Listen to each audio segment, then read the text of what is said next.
So this is Mississippi's petrified forest, one of only 2 in the eastern United States.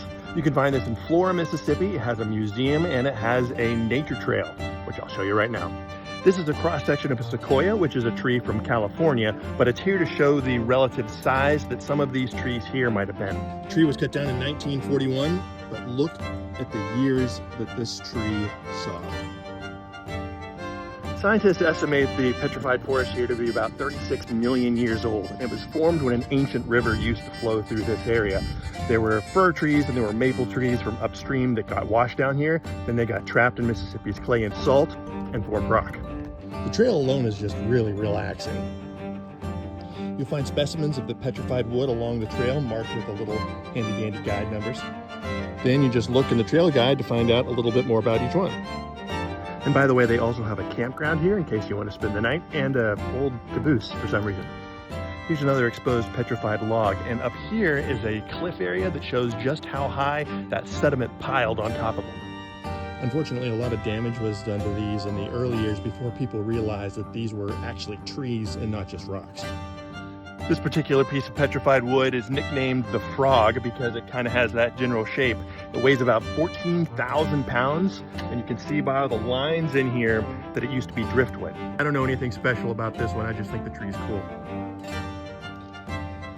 Now the patterns on these logs look a little bit like bark, but it's not the bark that's petrified, that's just caused by wind and water. There's also a couple of different types of dirt that's represented here. There's a kind of a red clay that comes from the actual ancient river. That's the deposit from that. And then there's another dirt here that's more like a sand, and that was caused by the glaciers up north. As they moved, the glaciers just pulverized every rock they came into contact with. That became sand. That sand washed south, and it wound up here. Of course, we'd probably have no idea that it was here if it wasn't for a family in the 60s that purchased this land and began the preservation of it.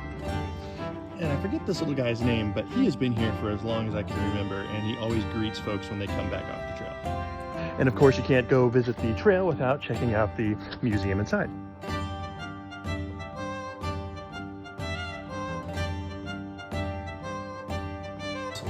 Turtle shell and turtle skull. These bones behind me came from a mastodon that was found just 9 miles from here.